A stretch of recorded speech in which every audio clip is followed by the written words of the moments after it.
ومن أحسن قولا ممن دعا إلى الله وعمل صالحا وقال إنني من المسلمين.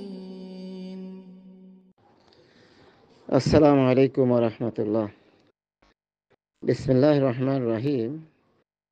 আলহামদুলিল্লাহি রাব্বিল আলামিন ওয়াস সালাতু ওয়াস সালামু আলা আশরাফিল আমবিয়াইল মুরসালিন নবিয়িনা মুহাম্মদ ওয়া আলা আলিহি ওয়া আসহাবিহি আজমাইন।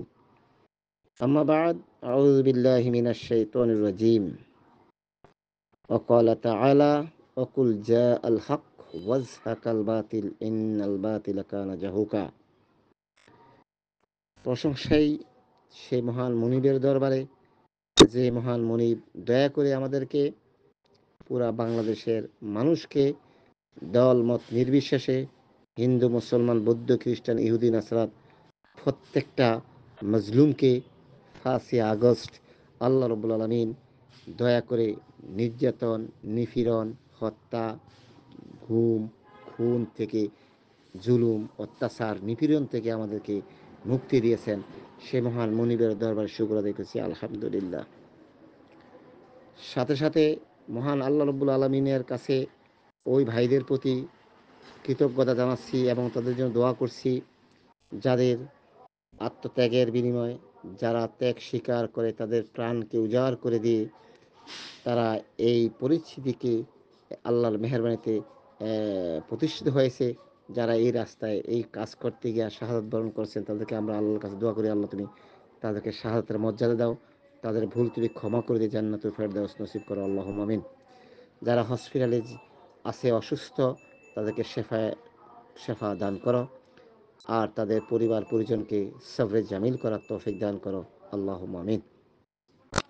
বলতেছিলাম আজকে অনেকেই আহলে হাদিস নিয়ে আওড়াচ্ছেন যে এই এই ঘুম, খুন, জুলুম, অত্যাচার, নিপীড়ন, জুলুম যারাই করছেন, তারা দুই একজন পরিচিত আহলে হাদিসের ওয়াজ মাহফিলে দাওয়াত দিয়েছেন বা কেউ আহলে হাদিসের ওয়াজ মাহফিলে গিয়েছেন। এখন আমাদের বর্তমানে সোশ্যাল মিডিয়ায় বা কিছু অসাধু ভাইয়েরা আছেন, তারা এই বিষয়টাকে সম্পূর্ণ আহলে হাদিসের উপরে চাপিয়ে দিচ্ছেন এবং আহলে হাদিসকে মানুষের কাছে একটা প্রতিপক্ষ হিসাবে দাঁড় করানোর চেষ্টা করছেন। তো আমরা সেক্ষেত্রে ওই ভাইদেরকে বলতে চাচ্ছি, আপনাদের কাছে আমাদের প্রশ্ন, যদি এখানে আহলে হাদিসের 2-5 জন আছে, তাহলে যদি আমরা গড় হিসাবে বলি, মহিলা আসন সহ 350 জন সংসদ সদস্য, পুলিশের আরও আমলাতান্ত্রিক যারা আছেন, তারা সহ হাজার হাজার লোক আছেন, যারা জুলুম, অত্যাচার, নিপীড়ন, গুম, খুন, মানুষের জুলুম করছে, নিপীড়ন করছে, অত্যাচার করছে, তাদের সাথে জড়িত। তাহলে কি সকলে বলবেন তারা সকলে তো হানাফি? তাহলে সকলে এই ড্রাইভার কি হানাফি আলেম ওলামা নিবে, কওমির লোকেরা নিবে, সমস্ত হানাফিরা নিবে? উত্তরটা কি আসবে? সুতরাং আমাদের আজ এই আহল হাদিস কি, আহল হাদিসের অর্থ না বোঝার কারণেই আমাদের এই এই এই এই এই ভাষাগুলো আমাদের উপর তারা ব্যবহার করছেন। সর্বপ্রথম আমরা বলবো আহলুল হাদিস হলো হাদিসওয়ালারা, যারা কোরআন এবং হাদিসকে জানে, মানে, মানার চেষ্টা করে, তাদের বলে আহলুল হাদিস। তো এখন কোরআন হাদিস কি এরকম কোনো কথা বলেছে? একটা হানাফি না, একটা শাফি না, একটা মালিকি না, শিয়ারও কি বলবে যে কোরআন হচ্ছে মানুষের জুলুম অত্যাচার করার জন্য অনুমতি দিয়েছে? শিয়াবাদদের কোনো হিন্দু কি বলবে তাদের ধর্মগ্রন্থে এই কথা বলা আছে জুলুম অত্যাচার, অন্যায় বা মানুষকে হত্যা করতে হবে, অন্যায় মানুষের মাল লুণ্ঠন করতে হবে, মানুষকে জেলে নিয়ে শাস্তি দিতে হবে? এটা কি হিন্দুদের ধর্মীয় কিতাবে আছে? উত্তর নাই। তাহলে এটার বিরুদ্ধে সকলেই করে। তো একজন লোক যদি আপনার সঠিক পথে যাওয়ার চেষ্টা করে, তো এখন যদি তাকে যদি ওই সঠিক পথে যাওয়ার কারণে ওনাকে যদি আমি সঠিক পথের উপরে আমরা চাপিয়ে দিই, এটা কীরকম হলো? একটা লোক, একটা হিন্দু দাড়ি টুপি রাইখা যদি মসজিদে এসে জুতা চুরি করে, এখন কি আমরা চাপ দিব যে এরা মসজিদে মানুষেরা, মুসলমানরা জুতা চুরি করছে, মুসলমান জুলুম করছে? আসলে আমাদের অজ্ঞতা, লেখাপড়া না জানার কারণে। সুতরাং আমরা সকলে বলছি আহলে হাদিস। এখন মনে আমি এটা আমরা আপনারা আমাদের আমার লিঙ্কে গেলে দেখবেন আমি সবসময় বলছি আহলে হাদিস কোনো দলের নাম, মতের নাম, কোনো ইজম মতবাদের নাম না। আহলে হাদিস কোরআন সুন্নাহ জানা, মানা, আমল করার নাম হচ্ছে আহলে হাদিস। আমরা বলছি শুধু রফলাদেন করলে আর বুকে হাত দেয় তারা আহলে হাদিস না। আহলে হাদিস ওই লোক পায়ের তালু থেকে জুতা, মাথার তালু তো টুপি, এই মধ্যখানে সমস্ত কিছু যারা একমাত্র শুধুমাত্র কেবলমাত্র আল্লাহর সন্তুষ্টি অর্জনে করবে, আর ওই কাজটা করতে হবে রসুল সাল্লাল্লাহু আলাইহি ওয়াসাল্লাম দেখানো পদ্ধতি অনুযায়ী, তারা হচ্ছে আহলুল হাদিস। আপনি রফল আলাইদ্দিন করলেন, সুদ খেলেন, ঘুষ খেলেন, মিথ্যা কথা বলেন, আপনি কি আহলুল হাদিস? কখনো না। তো এখন ওই যে একটা হিন্দু দাড়ি টুপি রেখে মসজিদে জোতাচুরি করলে আমরা কি বলো সব মুসলমান জোতাচোর? ঠিক একটা আহলু হাদিসে একটা লোক আসতেই পারে। আর আহলু হাদিস কোরআন হাদিসের উন্মুক্ত দরজা। আল্লাহ বলছেন শাহরু রমাদান আল্লাযী উনজিলা ফীহিল কোরআন হুদাল লিন-নাস ওয়া বায়্যিনাতিম মিনাল হুদা। আমি এই কোরআনকে রমজান মাসে নাজিল করেছি মানুষের হেদায়েতের জন্য, মানুষের জন্য, অর্থাৎ মানে এটা উন্মুক্ত করে দিয়েছেন। তাহলে এখন কি এটা হিন্দু, বৌদ্ধ, ইহুদি, নাসারা সকলের জন্য খোলা? তো এখন যদি কেউ যদি জুলুম অত্যাচার নিপীড়ন করে, আপনি কি বলবেন যে ইসলাম জুলুম অত্যাচার শিখিয়ে দিছে? আপনি কি বলবেন হিন্দুদের কোনো বিধর্মীদের কোনো কিতাব, ধর্মীয় কিতাবে আছে যে জুলুম অত্যাচার গুম খুন করার জন্য অনুমতি দিছে? কোনো ধর্মেই কথা বলে নাই। তো যারা করে তারা কখনো মানুষের কাতারে পড়ে না। আর আল্লাহ বলছে ইন্না বাতশা রাব্বিকা লাশাদীদ, আল্লাহর ধরা অত্যন্ত কঠিন। আল্লাহ যখন ধরেন তখন আর ছাড়েন না, আল্লাহ ছাড় দেন, ছেড়ে দেন না।